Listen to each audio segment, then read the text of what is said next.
Good morning, One Heart, One Mind Center for Spiritual Living.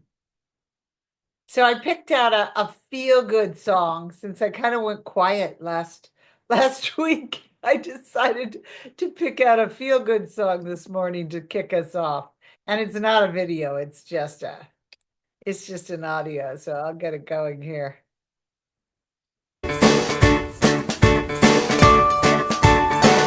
Got my hot cappuccino. Don't forget the whipped cream. Cute guy at the counter winked at me. I reached into my pocket of my old blue jeans and found 45 bucks. Oh yeah, shopping spree. And nothing's in my way, nothing's in my way, yeah, I know. Oh, it's gonna be a good day. It's gonna be a good day. Maybe there'll be April showers. I will start to smell the flowers anyway. The sun may shine or the sun may hide. Nothing's gonna take the happy, nothing's gonna take the happy off my face. It's gonna be a good day. Behind a big yellow school bus, the kids are waving hello, and all you need is love. Is on the radio. Oh, oh, driving up to the toll booth. Somebody covered my fare. I pay the favor forward so someone else can share. In this nothing's in the way kind of day, yeah, I know. It's gonna be a good day. It's gonna be a good day. Maybe there'll be April showers. I will start to smell the flowers anyway. The sun may shine or the sun may hide. Nothing's gonna take the happy, nothing's gonna take the happy off my face. It's gonna be a good day. It's gonna be a good day.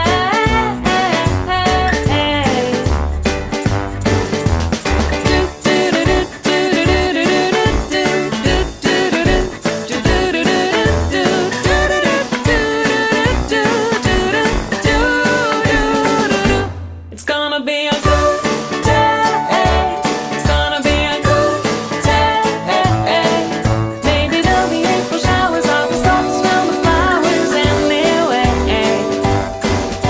The sun may shine or the sun may hide. Nothing's gonna take the happy, nothing's gonna take the happy off my face. It's gonna be a good day. It's gonna be a good day. It's gonna be a good day.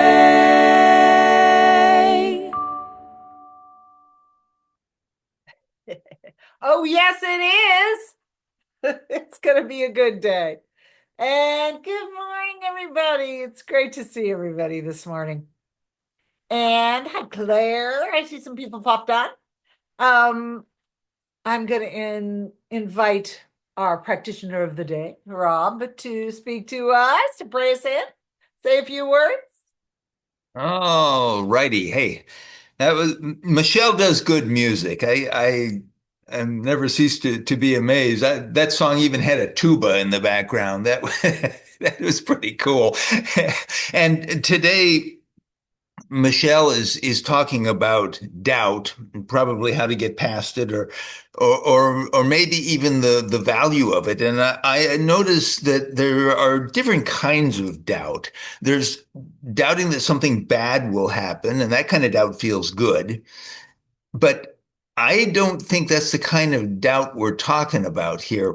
Then there's doubting that something good is true. That kind of doubt feels bad, especially if it's doubt that what we teach in science of mind is true, because science of mind is like 100% good news, right? So if we start to doubt that that is reliable, then we're not going to feel good about it. I once heard Terry Cole Whitaker speak of reaching a point where you started to doubt that spiritual mind treatment actually works. And I remember thinking that here was a person whose faith was so absolutely rock solid that I never saw her waver even slightly. But here she was admitting that she could experience doubt. Okay, when I look back at my transition from atheist to believing in God, Ernest Holmes made it pretty easy. Could I believe in some white bearded, all powerful dude in the heavens? Well, frankly, no. But Ernest Holmes taught that God is all there is. God was everything in existence. Now, could I believe in everything? No problem. I could believe in everything. That was my gateway drug to spirituality. Now, I see my personal interactions with God as twofold, and the first fold, if you will, is through prayer. But if I were trying to dispel discomfort, the discomfort of doubt, this might not be helpful. For instance, I might pray that Bozo the Clown would ring my doorbell in the next 30 seconds. And if Bozo actually showed up on my doorstep, that would absolutely end any doubt I might have been feeling. But we all know that despite my prayer, this probably isn't going to happen. All prayers manifest, but such a prayer might simply result in me seeing the image of some clown on TV or on some billboard, and it might not happen for days after my prayer. And at that time, I may not even associate the image I see with the prayer that generated it. So um, praying isn't how I'd recommend dealing with doubt. It's simply not quick enough because prayer manifestations show up on their own schedule, which brings me to the other way I personally interact with God, which I call direct experience. So, if you like, close your eyes and imagine that you are standing with your eyes closed before a giant fireplace, and say there's a raging fire in that fireplace, and the fire is so strong that you can feel the heat against the entire front of your body, especially your face.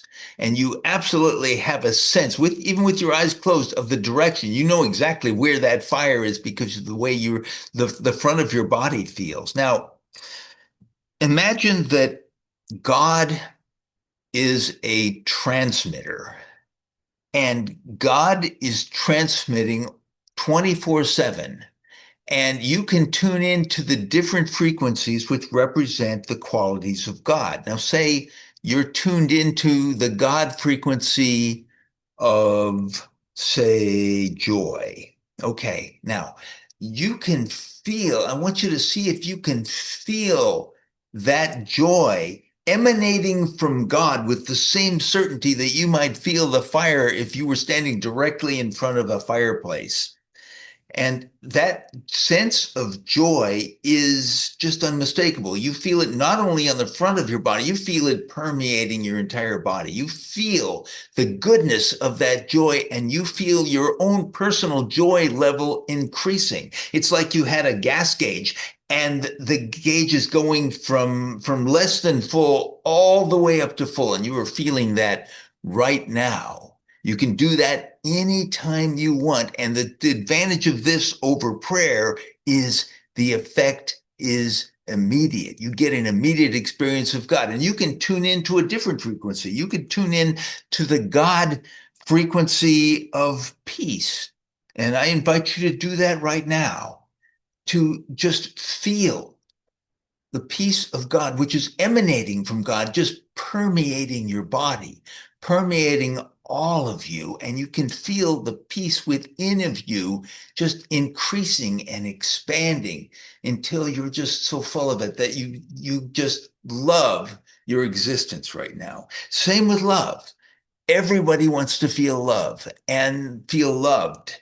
And if right now you are tuned in to the frequency of God's love emanating, broadcasting 24/7, then you will feel loved, and it's a good feeling. And you can do all of this anytime you want. And from this, I guarantee you that instead of doubt, you get certainty. Certainty always feels better than doubt, and certainty is available anytime you want. Let us pray. Right now, I am knowing that the goodness of God is obvious to everyone here within the sound of my voice, and all of our One Heart, One Mind family anytime they feel like it. I know that it is so obvious and it is so rock solid. It is so accessible. And we are so happy to have this certainty that the goodness of God is always there, that our lives are always blessed, always.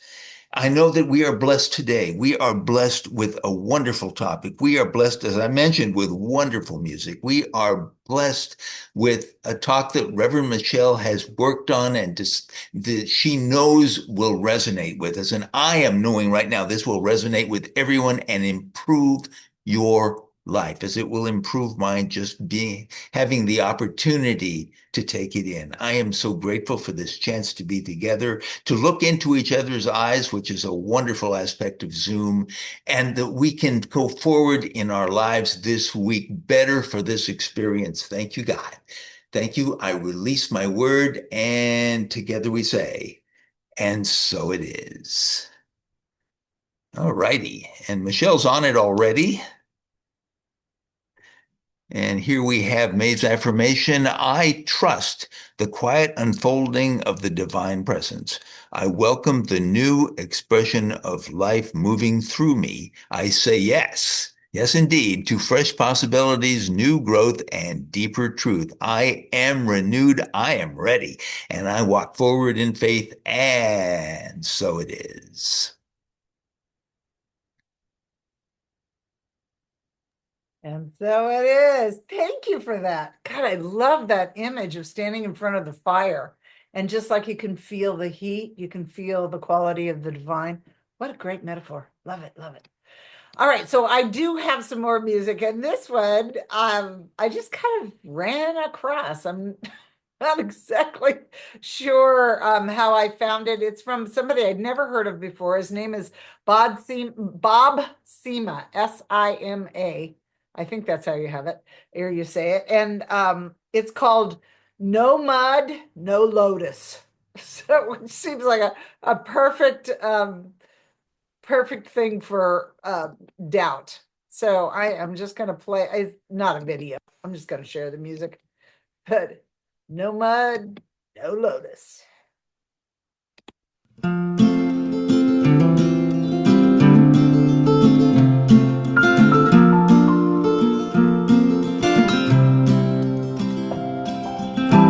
No mud, no lotus. Haven't you noticed the patterns of the pain in your past? The things that broke you, they also awoke you to the questions you needed to ask. The sleepless nights and the dizzying heights and the dreams, some of which came true. Tough breaks, heartaches, perfect mistakes created this version of you. And everything you go through grows you, grows you.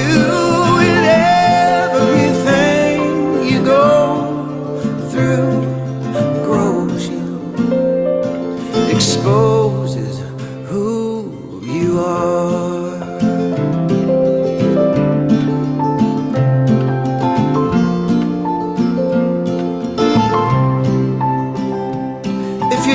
hurt, it made you softer. If it was hard, it fueled the hunger. If it touched you, your heart took hold. If it was simple, it made you wise. If it was sweet, it made you smile. Weaved an indelible impression on your soul. Your feet, they walked, and your lips, they talked, and your hands dug around for the proof. Every look, every book, picture in your mind that you took created this version of you. And everything you go through grows you. Grows you. And everything you go through grows you. Exposes the roots of an endless summer, part-time temporary lovers, and the swoon of the deep blue sky. And as the time flew, you planted and gathered your truth as it passed before your eyes. And the wound is where the light gets in, revealing the masterpiece just beneath the skin. And in the glow of your own light, your petals open wide, and you bloom right where you are. And everything you go through grows you. Grows you. And everything you go through grows you. Expose who you are.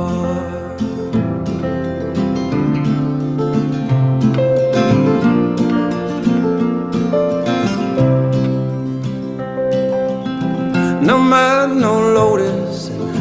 Haven't you noticed the patterns of the pain in your past?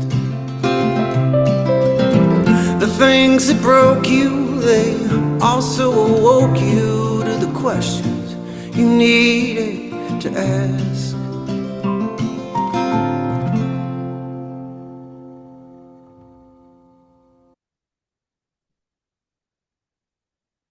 Everything you go through grows you. How great is that? I just love that. No mud, no lotus. I thought that was just perfect for what we're talking about today. Oh, so I'm just going to take a deep breath again and say, good morning, One Heart, One Mind Center for Spiritual Living. And as always, whether you're here, right here, all these beautiful faces that I see on my Zoom page here, or whether you're listening to the replay, welcome and happy Mother's Day. And I'll talk a little bit about Mother's Day and the divine feminine as I move along. But first, I'd like to return to what we began exploring last week. Our very human, as Rob pointed out for us, moments of doubt. Not as something to fear or push away, but as a doorway, a threshold where something deeper can emerge in our lives. And today, I'd like to continue the conversation by asking, what remains when doubt falls away?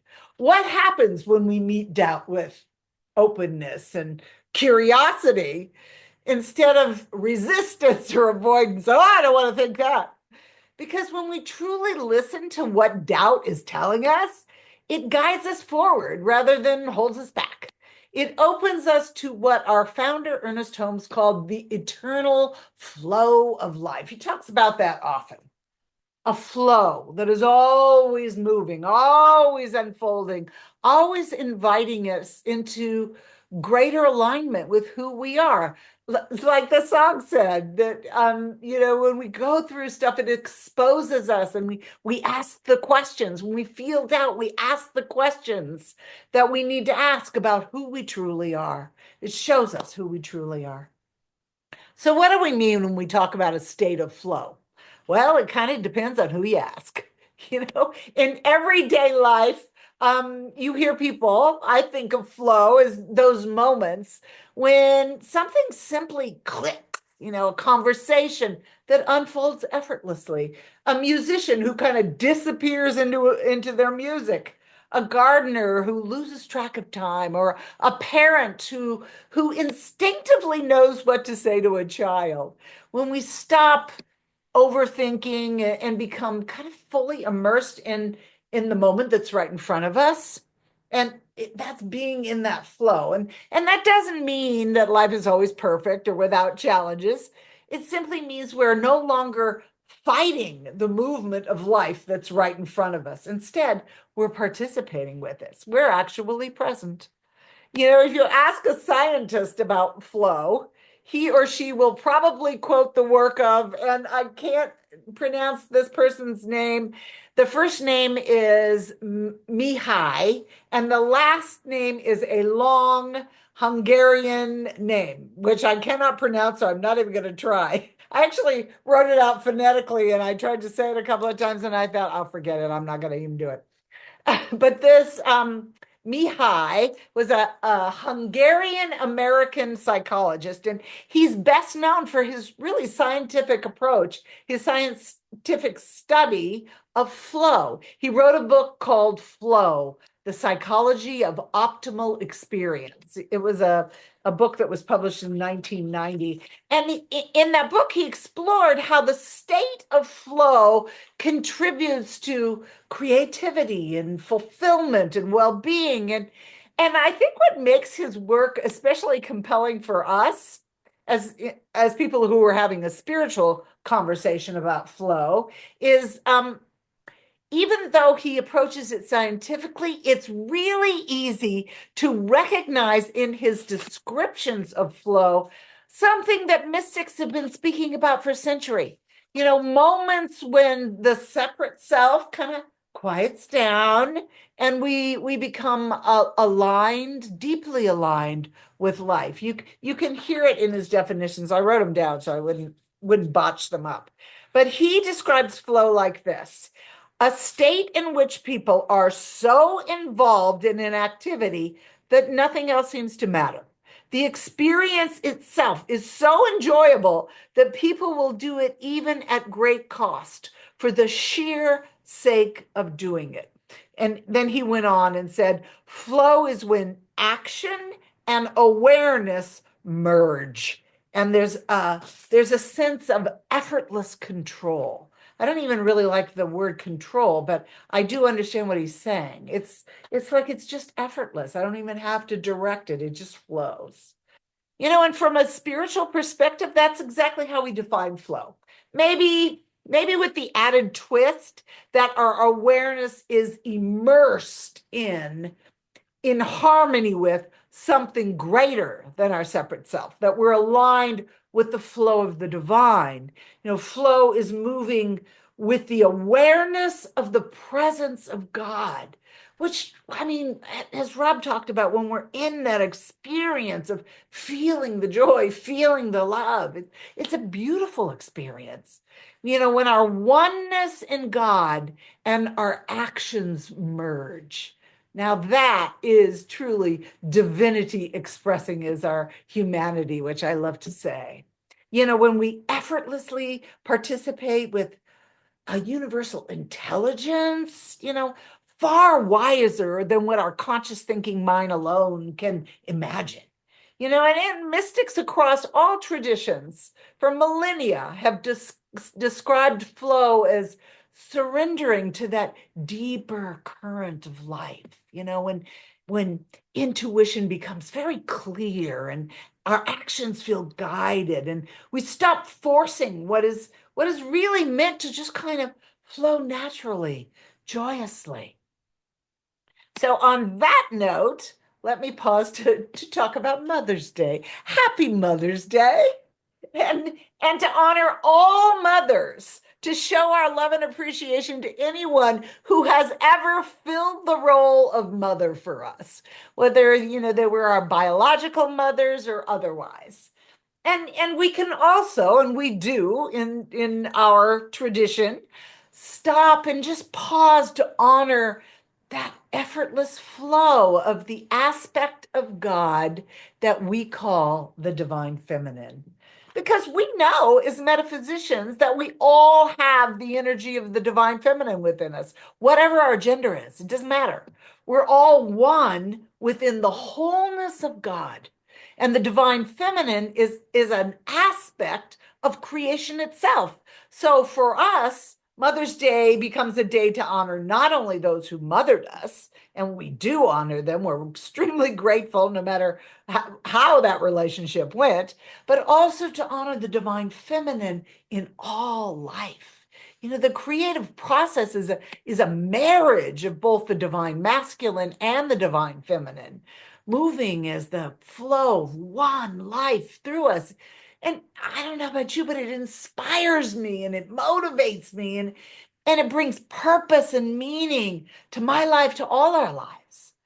And the story of the origin of Mother's Day, I think, is a wonderful example of this creative flow as it moved through the women who originated Mother's Day. It was a movement toward a greater expression of love.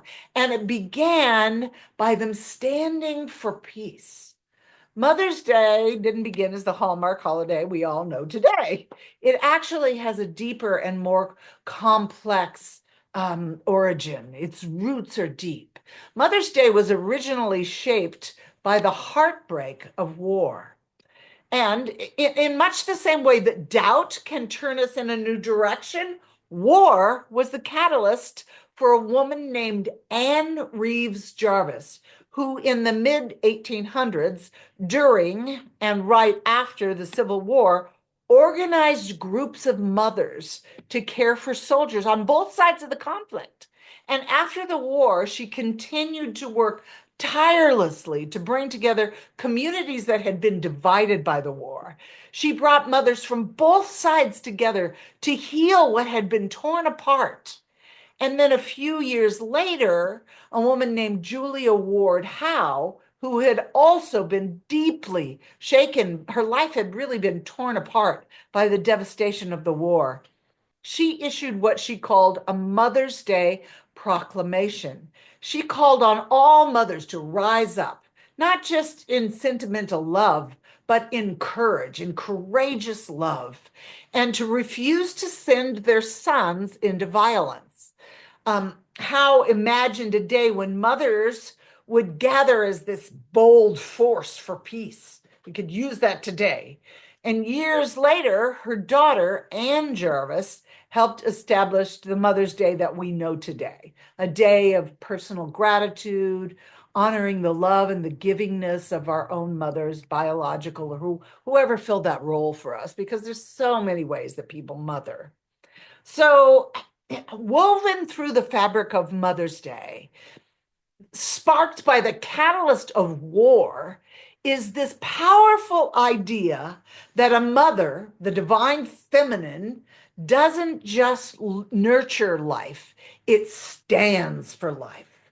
And that flow of life brings an even deeper meaning to our celebration of Mother's Day today, not only to celebrate and show gratitude for motherly love, but to let love become something we live and extend and stand for the inspiration for Mother's Day itself.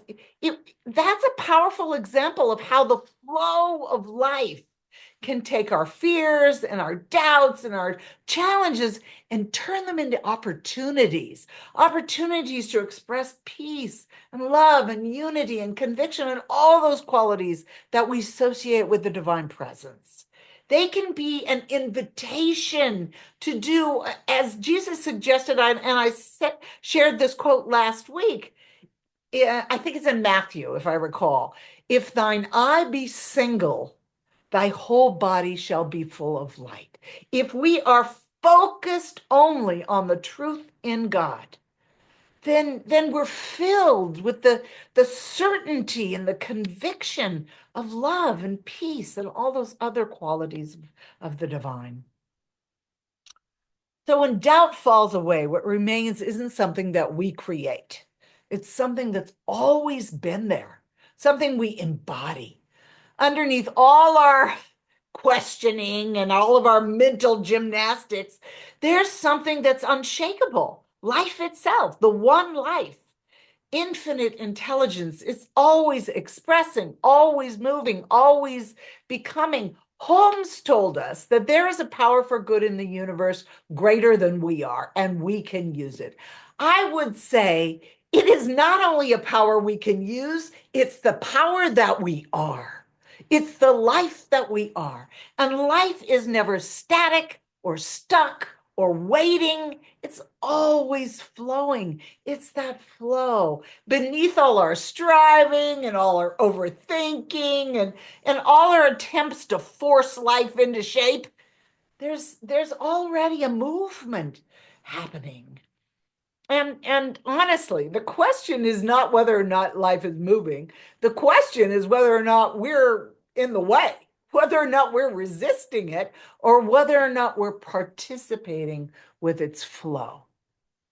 And this idea is not unique to New Thought. Wisdom traditions throughout history have pointed to this same truth. Maybe they spoke it in a different language. But I don't think that we can talk about the flow of life without mentioning the great master teacher Lao Tzu and Taoism, which is translated simply as the way.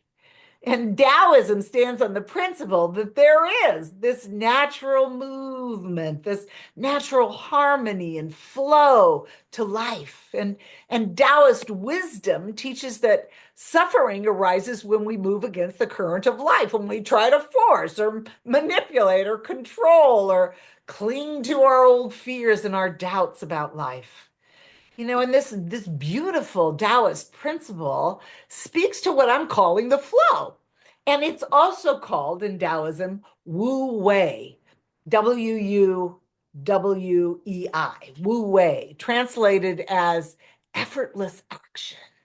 And spiritual author and teacher, I'm sure you've all heard of Alan Watts, he kind of poetically called it the watercourse way. And he drew this image from the way water moves. Water doesn't struggle or force, and yet it is one of the most powerful forces that we know. It always finds the natural path forward, flowing around obstacles rather than fighting against them and struggling against them. And Wu Wei doesn't mean that we do nothing. It's not passivity or avoidance. It means that our actions rise from alignment with the flow rather than struggle. Our movement comes from harmony instead of fear, which is really resistance. Nothing's forced.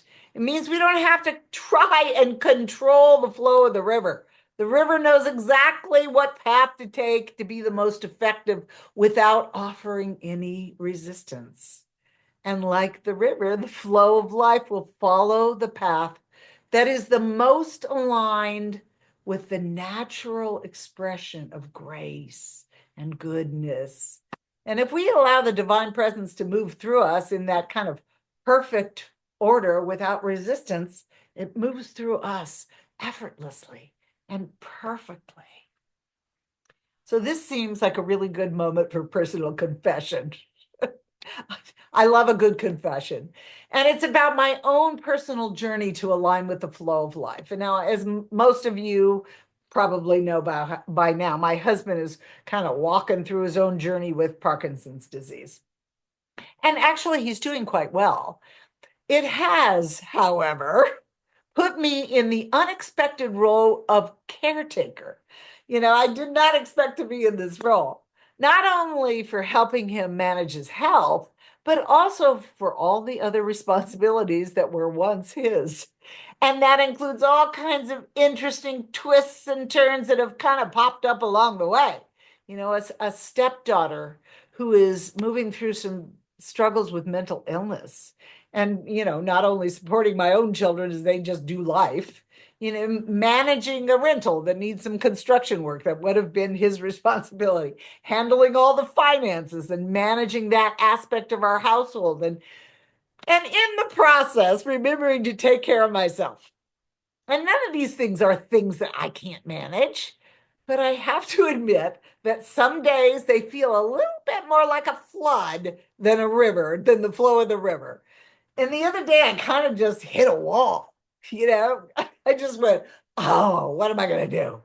And then I had this epiphany. I was in meditation. I went to meditation because I had hit this wall, and I suddenly realized that I've been trying to hold everything together through sheer effort, planning, managing, anticipating, controlling, as though somehow the weight of the whole universe had just been quietly handed over to me. And what became clear was not that I was incapable, but that I had completely stepped out of the flow and right into the struggle. And I could feel myself, just kind of keeping this tight grip on life and in the process just becoming exhausted. And there was this moment, and it was just kind of this quiet inner realization that I could relax. You know, I did not have to carry the weight of the whole world. And it wasn't like a feeling of, oh, I'm giving up. It wasn't that I stopped caring. I just kind of began to surrender the idea that I'm responsible for holding it all together. And I remembered that I had a really good partner, that there's this deeper intelligence moving through me. It's life. And I have a relationship with this, which is really surprising, because I develop this relationship every day. It's life. It's a presence and a wisdom and a current that is already beneath it all. And I had that realization, I just kind of began to soften into the awareness, and I started to feel peace. I mean, the circumstances obviously have not magically disappeared. The responsibilities are still there, but the fear's gone and that tight grip is gone. And in its place, I kind of feel a deeper trust, a trust that I do not have to force my way through life, that I can actually just participate with it, and that what needs to get done will get done. And I stand in the knowing that all is well. I can just really relax and allow myself to be carried by something larger than my own striving.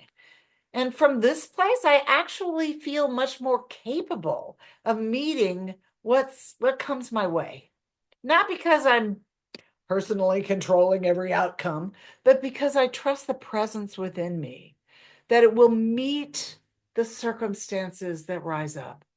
I trust a presence that holds me. Feeling like it's bringing up some tears. That I can trust the presence that's holding me, that it's embracing me. And it's honestly just such a sense of relief. And it's so funny how we know these things, and then life hands us ways in which we really are reminded of the truth of the principles of life.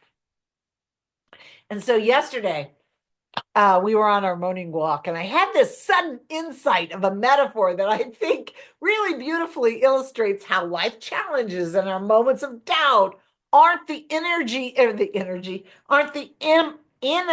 of the flow, but really a valuable part of our movement back into alignment. So I remembered reading about how NASA uses something called a gravitational slingshot, sometimes as a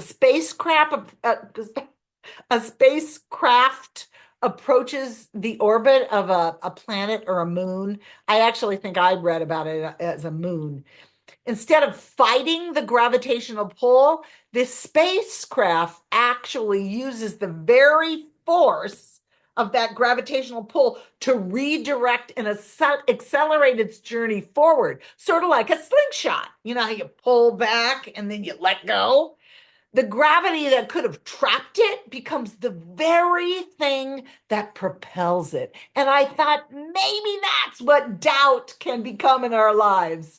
Doubt can become our slingshot.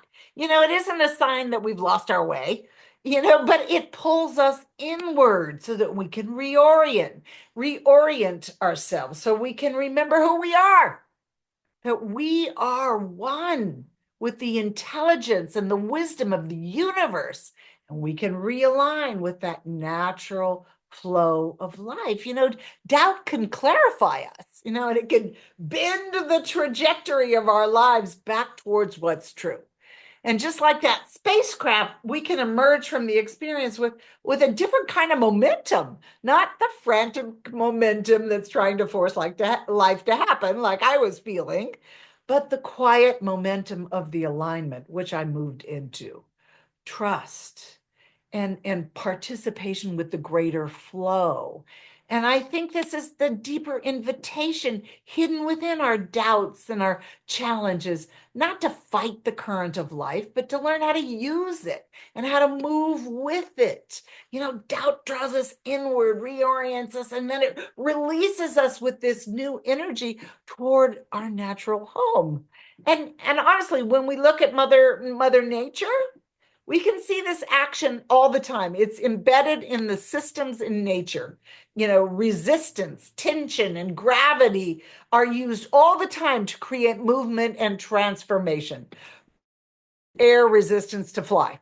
Muscles strengthen through resistance. Seeds break open under pressure. Even rivers become these kind of musical instruments and alive when they trip over the rocks that are in their way.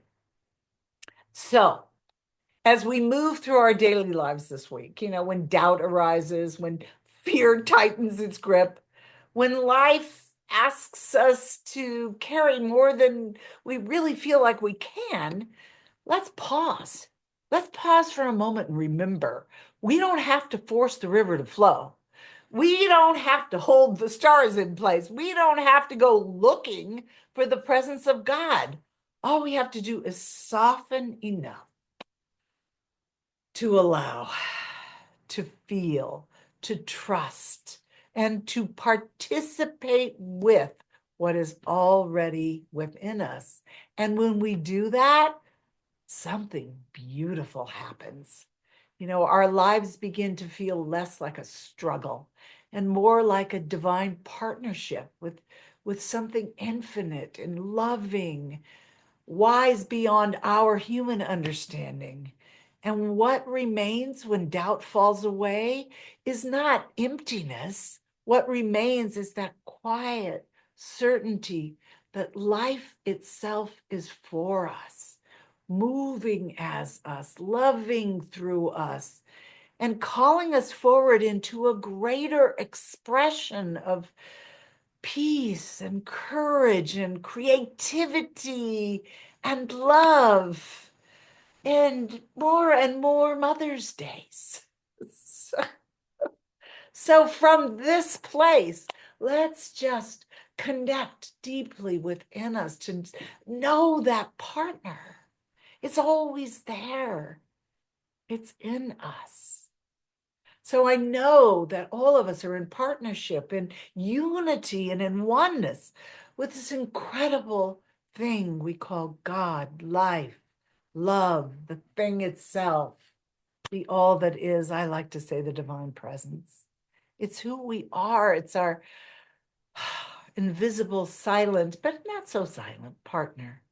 And I know that as we embody this, as we feel its glow from the fire, that we stand in it and we express it. It pushes out from us into our human experience. And I'm so grateful for this.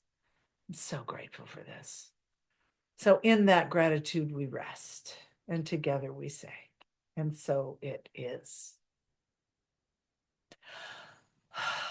Deep breath. Deep breath. Oh, well, happy Mother's Day again. So, honestly, I have no idea who's doing the overlay. Thank you, sweetheart. All right. Well, that's what we need to do is get that up there. So I'm going to hand it over to you. All right, so this is our time for giving. and Sacred Giving. And so you can give through Venmo, looking for Reverend Michelle's picture, or you can, I'm getting it. I'm slow. yes, or you can send to her address. And I think everybody here knows how to do Yeah, that. I'm So, probably not even going to show that screen, but I'll show the other one. okay, thank you. So this is our little prayer for giving. So let us take a moment to feel our gratitude for giving and receiving as one. Sacred giving. I give with a grateful heart, knowing that this spirit is the source and substance of all supply. I joyfully participate in the circulation of abundance. My offering blesses the world and returns to me multiplied. I'm grateful and I am prosperous. And that's about all I can read there. Oh, And so it is. and so it is. And so it is. Thank you. All right, thank you. I'll come back to you in a second for the benediction. But as far as announcements, we'll have our Monday evening prayer group, and we'll be back together next Tuesday. I did watch the California debates for the gubernatorial race. It was interesting. I can't say that it really swayed me any particular one way, but it was interesting. But thanks for letting us for being patient while we took that break, and then we'll be back together this Tuesday to continue our discussion on a happy pocket full of money. And let's see, no prayer group this week because there was one last week. And yeah, we're just gonna plug along with our regular stuff. And so, Relaine, if you'd like to give us our benediction, that would be amazing. All right, so let's just take a breath and feel the peace and the love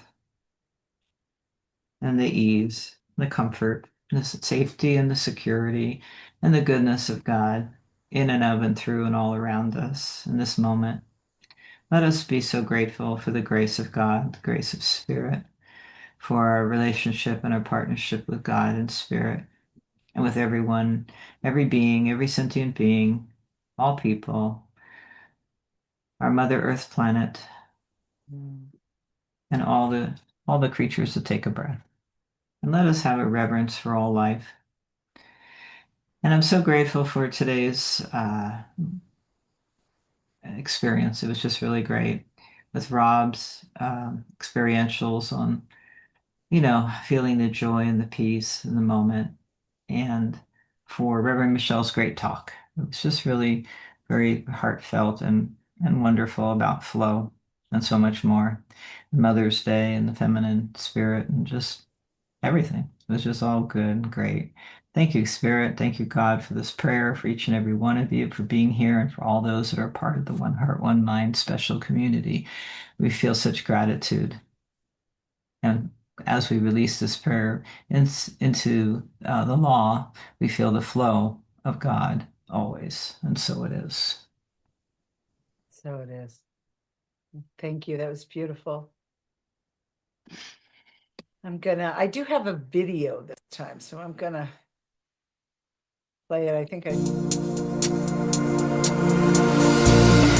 As my days keep rushing by me, I seem to forget all the ways that life has guided me, and I'm grateful for that. Whenever I'm feeling alone, faced with the unknown, I remind myself of all the ways there's joy in every day. Life is full of wonder, I don't have to wait to look around and see the beauty here in this moment. I'm grateful for the ones I love, those who lift me up when I am down. I'm grateful for the air in my lungs, the hard times I felt lost is when I found my strength, my spirit, my authenticity.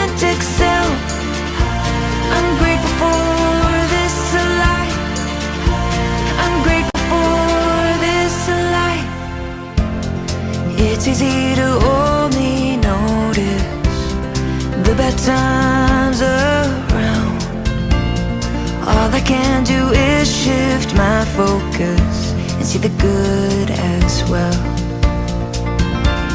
I don't know what my future holds, but now is all I have. Gotta hold close and appreciate what I take for granted. Life is full of wonder, I don't have to wait. So look around and see the beauty here in this moment. Whoa. I'm grateful for the ones I love, those who lift me up when I'm down. I'm grateful for the air in my lungs, the hard times of the lost is when I found my strength, my spirit, my authentic self. I'm grateful for this life. I'm grateful for this life. I wanna say thank you for the lessons I have learned. I wanna say thank you for the unexpected turns. Every time I grew, I found happiness in my truth. I wanna say thank you and enjoy the time I have. I'm grateful for the ones I love, those who lift me up when I'm down. I'm grateful for the air in my lungs, the hard times of the lost is when I found my strength, my spirit, my authentic self. I'm grateful for this life. I'm grateful for this life. I'm grateful for this life. Oh, yes. We're grateful for this life. Let me see if I can get this turned off here. There we go. Ah, oh, it looks like Relaine popped up. I wanted to thank her. Oh, well. All right, my friends, I am going to stop our recording.